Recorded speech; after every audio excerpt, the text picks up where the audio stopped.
Hi guys, welcome to Fight for People, the platform that helps you connect with the best health, sports and fitness. My name's Grant Goes, and today we're talking about bodybuilding, the dark truth, the hidden truth, or the unknowns behind the sport itself. We're going to talk about that with you in seconds and moments after this.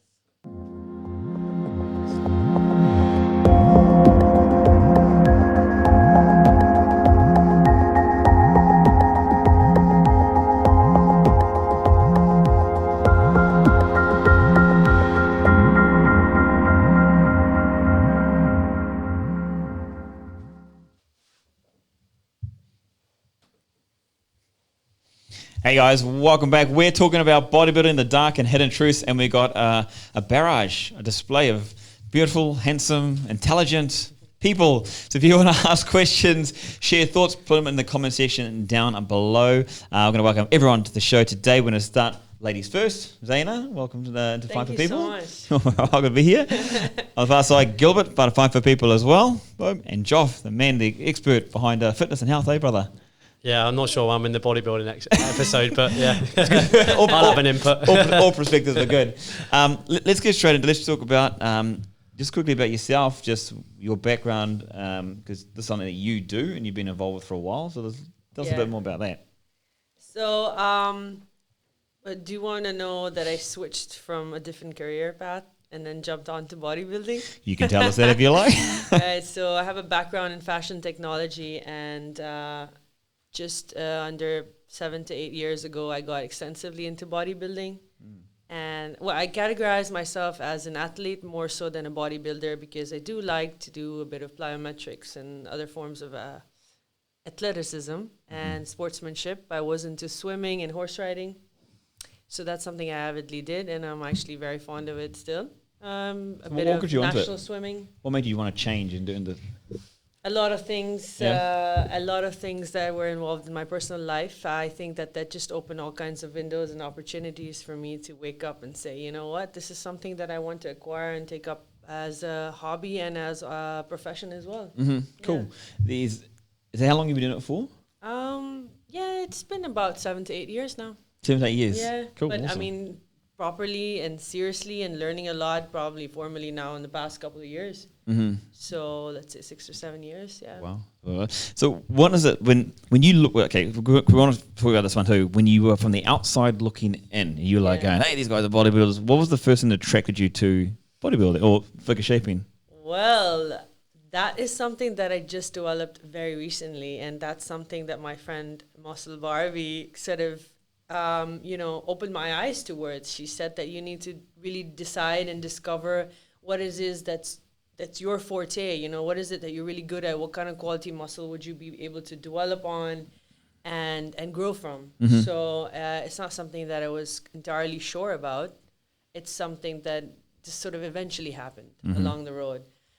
Having said that, it's not an overnight decision. It's not something you wake up and say, hey, you know what? Today I'm going to be a power lifter. It doesn't work like that. You need to work hours and ends, and you need to be very consistent and very diligent with your whole pattern of training and your mindset.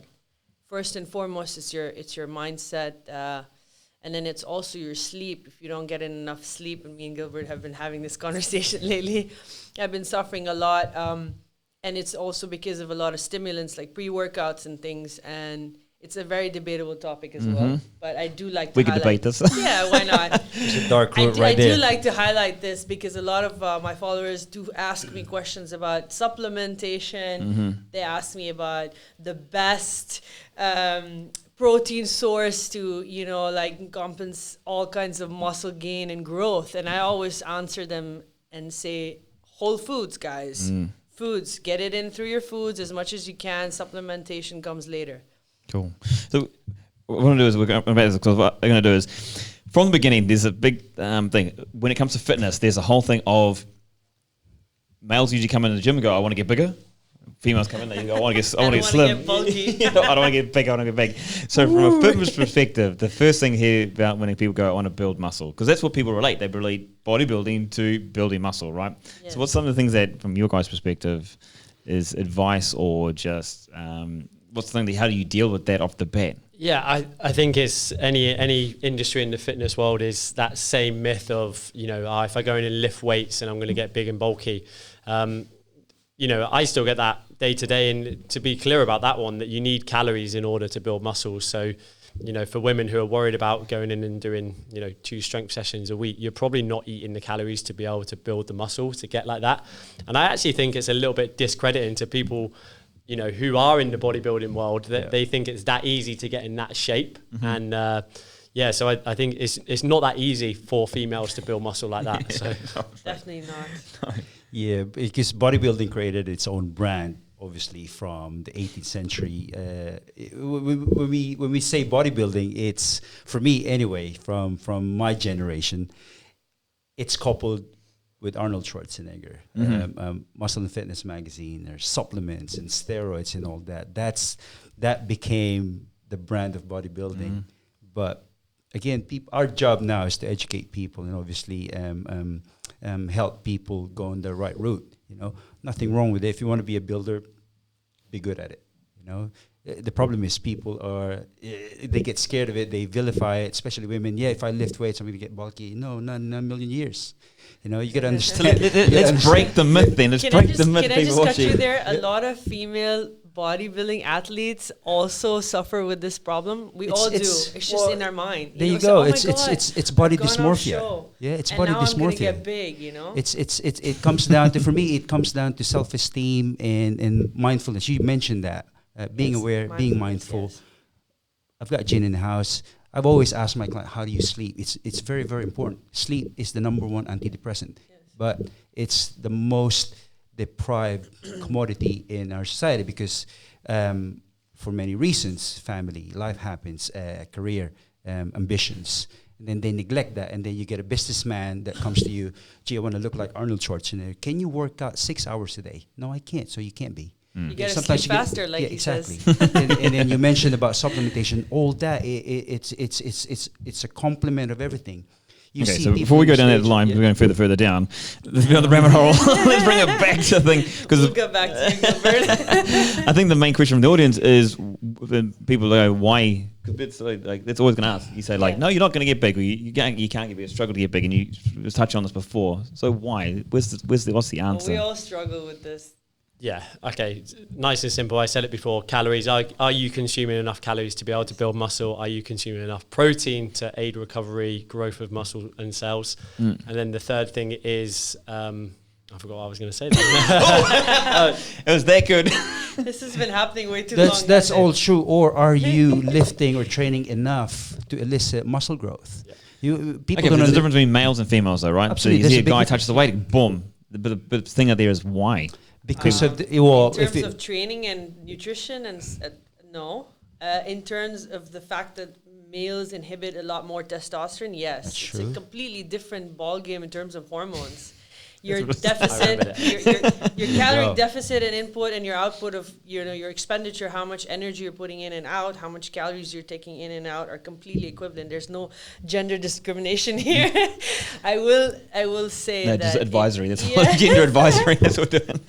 I will say that it's indefinitely all codependent on your genetics and your hormones and how you play things out. It's not really you being a man or a woman, and your training has to be a lot different than each other. I lift a lot heavier than a lot of guys. Doesn't mean that I'm going to get twice the size that they are. I'd have to have a lot more protein and obviously a lot more sources to supplement that size. But yeah, there's a lot of things that play a huge role in this, especially your sleep and your hormones, your ghrelin, a lot of other hormones as well.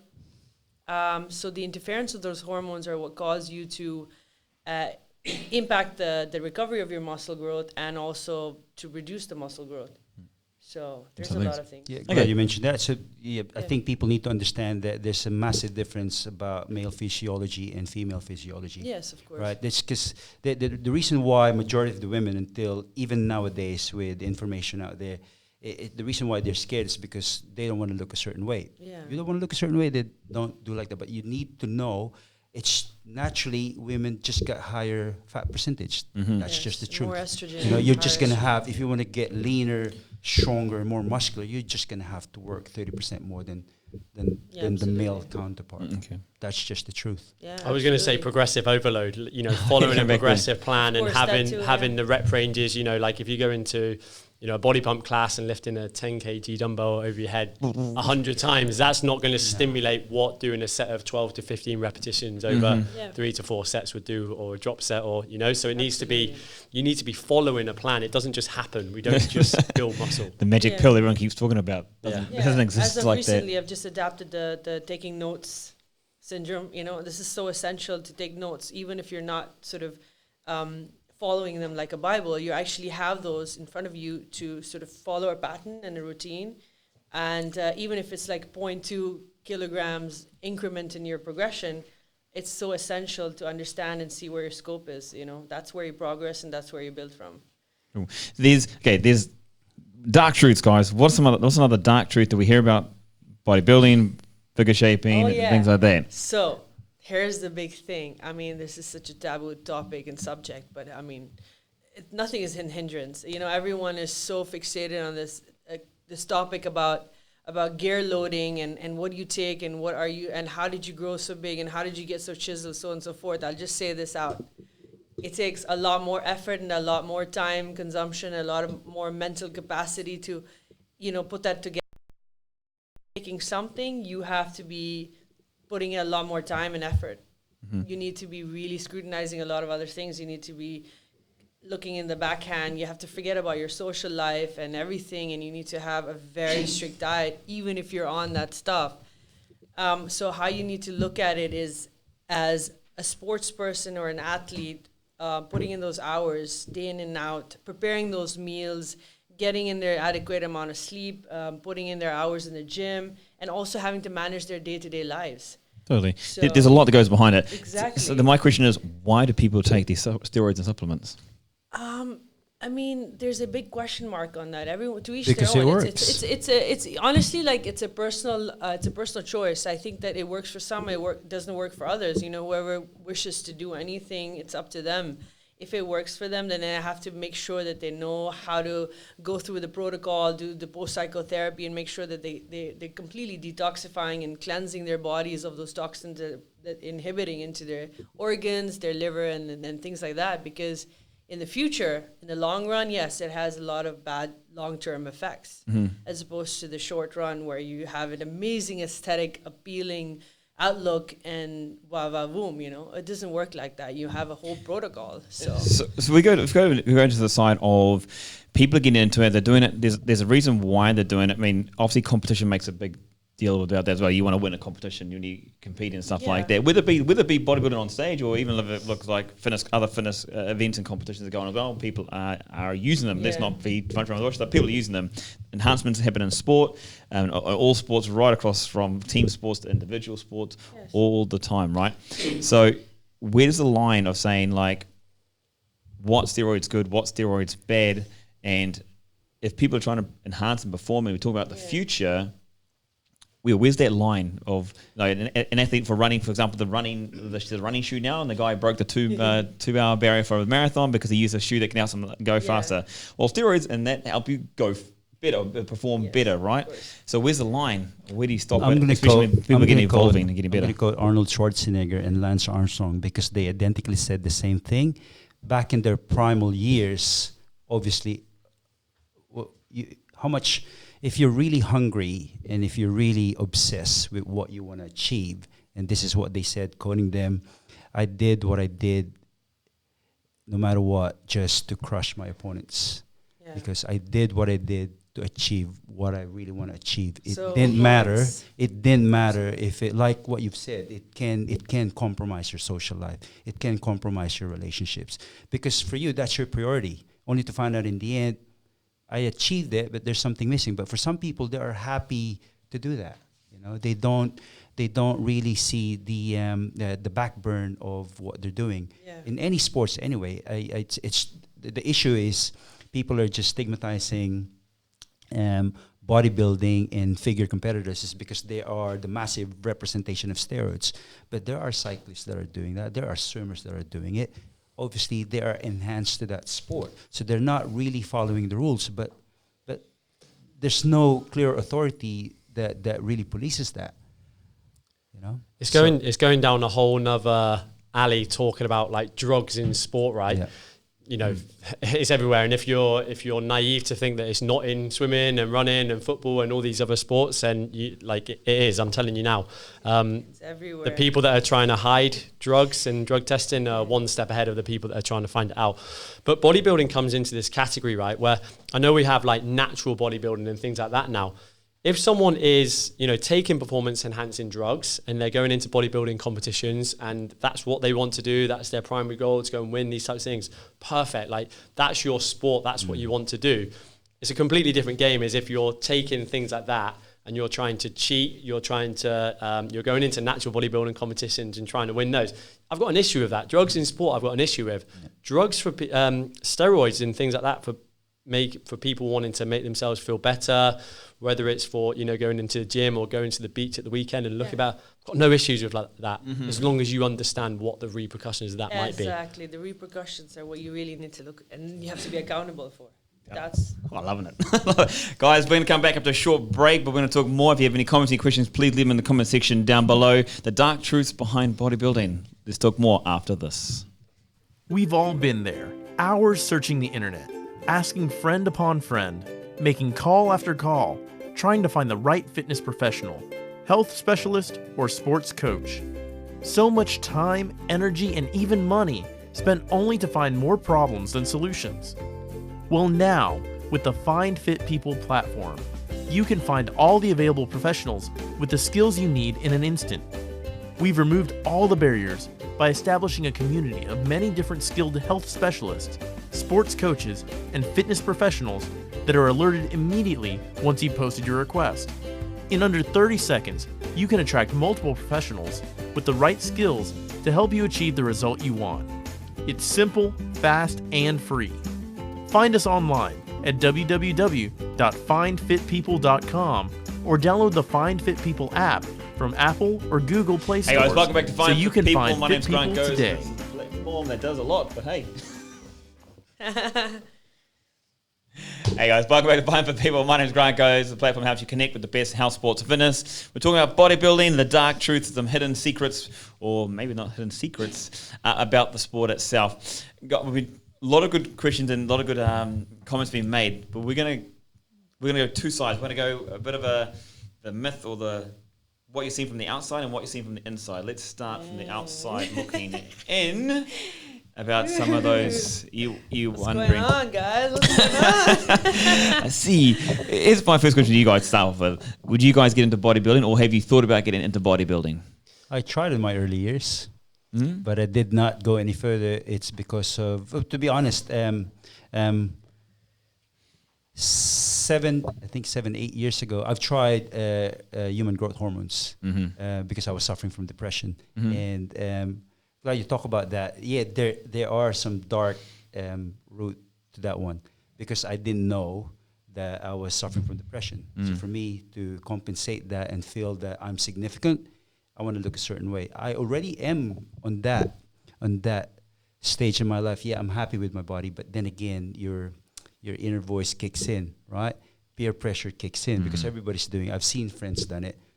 What's the harm? But like for me, my philosophy is, it's like doing CrossFit. Everybody's scared of it. Yeah, it is risky, but it is beneficial. So it's crossing the road. Yeah, so many injuries. provided you do it the same way. Same thing as taking enhancers or supplements. There are risks. If you don't know what you're doing, you don't know how you're loading it, or on through stages. Yes, you're gonna experience the side effects. But then again, it's a question of are you willing to take that risk? Or is it because you want instant gratification? Yeah, but did you see the risk yourself? I mean, talking about you personally. I did actually, because gradually I started developing feeling of anxiety and more insecurities. But what if I get off it? Am I still going to look a certain way? And then I've developed an eating disorder, because at some point it psychologically switches your brain that, okay, you're in this now, you're in this path. So everything's got to work together. Nutrition is on point. I don't have a social life. Even on birthday parties, I bring my own food. How do you consider that an eating disorder? Yes, of course it does, because there's more into life. It's just like It's because for some people they don't understand that they're switched on a certain way. I was switched on.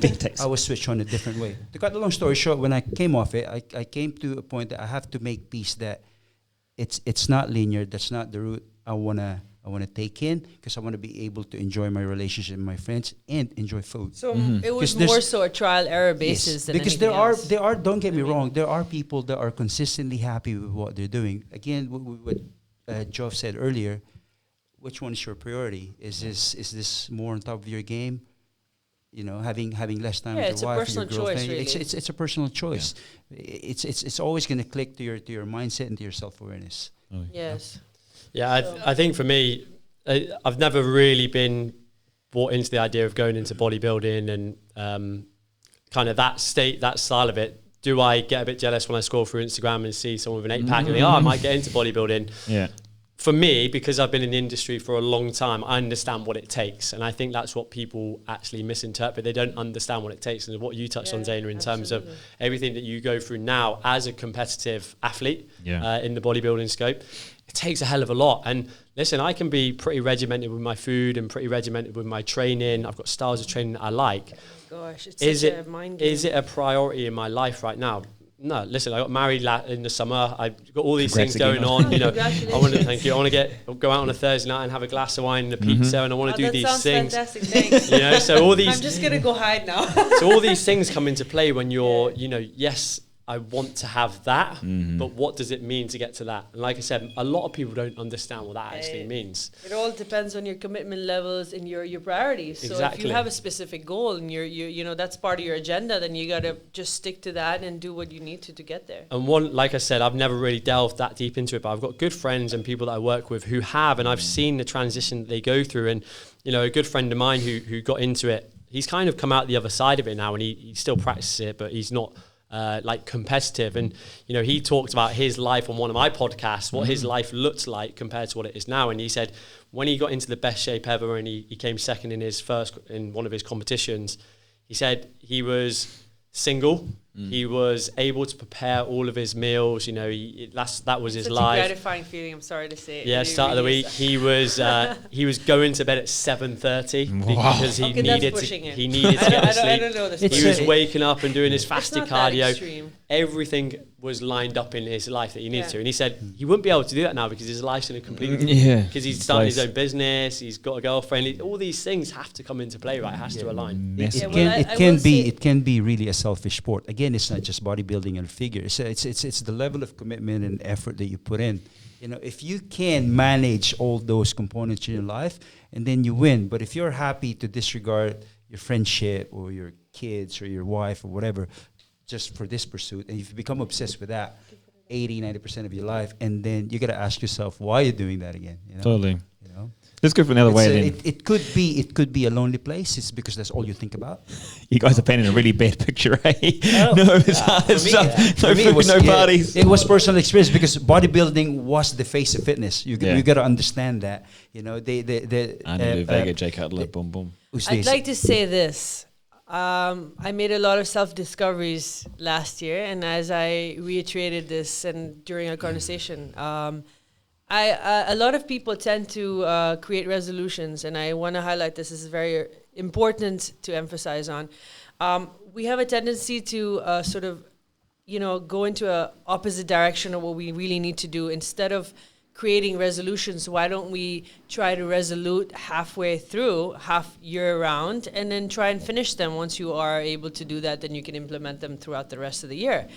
We make all these promises and we're urged to do so many things. We try and change so much about ourselves, and we're so adamant on these quick fixes and a lot of other things, you know, but you should be more adamant about looking into yourself, self-growth, self-enhancement, and just self-improvement overall. I've learned so much about myself during this past last year and entering into 2020.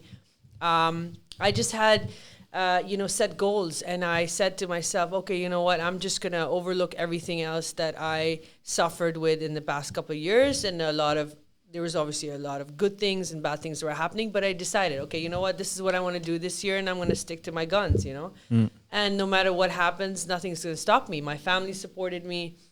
being a Pakistani girl, it's it's not a stereotype for a female athlete to be in a two-piece, standing on a stage and emphasizing on your body parts and being a bodybuilding figure athlete. It's a really it's a daunting situation, but I still did it. Let's talk a little about that, because that is one of the outside. So the outside looking in and the inside looking out. Yeah. Like people like, and maybe you guys agree, don't disagree. That's up to you. What do you? People look at they go like, oh, they're just showing off. They're just self-absorbed. They are selfish. That's what a lot of people. That's what they do when they're looking out. But with the inside, how does it impact someone on the other side? So when I prepared for the entire episode of my show, I wasn't sure, and neither was my friend who was helping me prepare. She said that I don't think that you have enough time. It's like crunch time. You have to cramp in a lot of things, and it's a lot of stress and takes a lot of toll on a female body more so than a male athlete. Once you prepare, you get to the place and you're like, oh my God, what is everyone going to think about me? What's the situation going to be like at hand? Am I going to be okay? But personally speaking, I'm an overconfident person. I'm very outspoken and very straightforward. So I didn't have those apprehensions. I got there and I was all smiles and I was very confident. In fact, a lot of the professional athletes who had been in the profession for many years and had been competing over and over were very nerve-wracked and absolutely shook backstage. And I had to give them ways of countering those anxiety attacks, and coming from a person who's from a Pakistani background and then also being a first-time competitor, I didn't expect to be this calm. Standing on a stage with a spotlight at San Marino IFBB Pro Italy competition was a big deal first and foremost. And but I will say that it's completely exhilarating to come across so many different athletes. You rub shoulders with so many great people. You learn so much from them. You see all kinds of things, all different walks of life, people with different personality traits, to the extent where you want to have a sip of their water when you're about to step on stage. You see who's really out there to say, here, you know what? Have a sip of my water. And then there's competitors who were like, no, that's my water. Don't drink it, It's all a competitive field. They all are out there to get one thing, and that's the golden bird, Exactly. But what we need to talk about more so than anything is support. In sports, you need to support each other. Either way, it's a competitive field, but you still need to buck each other up. You need to pat each other on the shoulder and say, you know what, you got this. You're going to get through it no matter what. And that's what I did, and it helped me get to where I am today. Let's cut on that, because we've only got a few minutes left, about 3 or 4 minutes. So let's cut on to that support side of things. From the outside, when you think about a sport, when you think about competitive fitness, and it's competitive, right? From the outside looking in, what are your thoughts as far as support? Do you see it as a supporting sport? Like, do you see like CrossFit goes on about camaraderie and stuff, and a community? Do you see that with bodybuilding? So cute. Of course there is. You commune with mind-like individuals, right? That's why you hang out with bodybuilders. If I want to be a CrossFitter, I'm going to hang out with a CrossFitter. Because that I know that I'm going to benefit from it. If you see it on that standpoint, and then linking it with what Joff said, it's realization. He's got a friend that came out on the other side of it. I came out on the other side of it, because again, it's a self-check. If you're in tune with who you really are, or what drives you, is it intrinsic motivation or is it extrinsic motivation? What I meant by that is looking good, having a six-pack. That is extrinsic motivation. Nothing wrong with it. Intrinsic motivation is whether I have it or not, I'm confident with myself, I can teach and influence clients to be fit and healthy. I make peace with it. Even if I don't get likes, I'm happy with it. That's for me, that's intrinsic motivation. But if you see it as an avenue, like, yes, I am communing with this kind of people. They're going through what I'm going through. The pressure, the anxiety, the meal prep, the supplements, the amount of training you get, all these are a lot of things that people don't understand.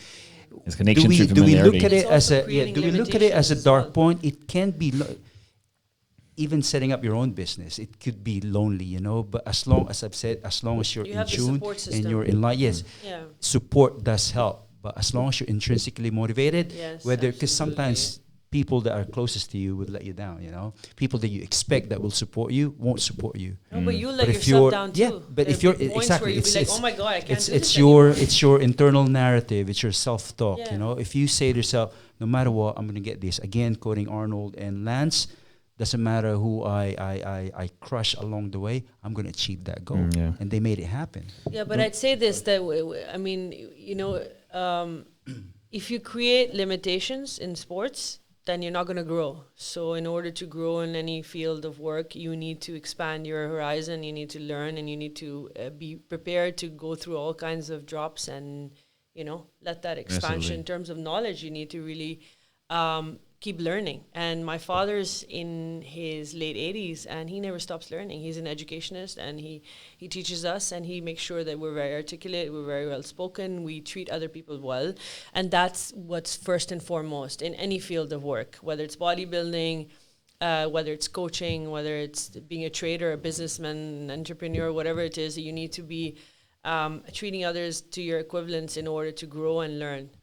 If you're going to treat people below and above you, then you're never going to grow, and I think that you're going to be stunted, and Totally. that's unfortunate. So 100%. Bro, we're going to pretty much wrap this one up here, unfortunately, but we can talk more about it for days and days and days, of Sure. course. Just a quick one, Joff. With someone who comes to you about bodybuilding, and with you've seen just then how much work it takes and stuff like that, is support for that person something that comes to mind, or? Yeah, I wouldn't take anybody on in that position. I would always refer someone who's kind of, you need a trainer who's been there and done that, because they'll understand, I know the physiology behind how to train, but the psychological side Totally. of it. but everyone I nowadays is a respect that, coach though, and a yeah. trainer. Yeah. Totally. You're And waking I up and I'm want- like, hey, you know what? I've taken up a new profession. I'm a trainer. I'm certified. Yeah. The 2 squats the other day, amazing. Sorry to interject. I really respect what Joff He's opened said, up a whole other because, can. because because I train in an industrial gym. It's a proper warehouse gym, and you see needles lying on the driveway. When people come to me, can you train me for bodybuilding? I would raise my hand. Look, that's not my department. I would recommend you to someone else. Same thing Yeah, you as don't Joff wanna take said. the You know, liability. you know where you stand. You Yeah. know your philosophies. You know your values. And people will Yeah. respect you for that. There's Yeah, no harm in absolutely. that. I respect that. You know, if I've stopped PT. I'm just sticking to online coaching because there's a lot of mental therapy involved. And now I've started to take up neuropsychology and other forms of psychology, because you really need to mentally connect with your audience and your clientele. As Zaiena Fit, I don't consider myself an influencer. I consider myself a people's person. I want to be a connector. I want to be able to visually, mentally, and physically connect. So that's what I really have to say as well. Awesome. Guys, unfortunately, we've come to the end of today's show. It's been one of those ones we're going to have to carry on. We have to have a part 2. We'll do this soon, man. Well, thank you so much for having us on your show. All right, thank you guys for all for the day and input into it. Guys, if you have any comments, questions, please put them in the comment section down below. We're also going to chuck in these guys' details so you can get hold of them directly for any questions that you have as well. But thank you again from everybody here for joining us for the People Show. We'll do more. Make sure you tune in again daily 10:30, and if you haven't already, the Fine for People app is now available, so you can go into the iOS store and download it on there amazing. also. So next time, guys, take care, peace out, see you soon. I need to go.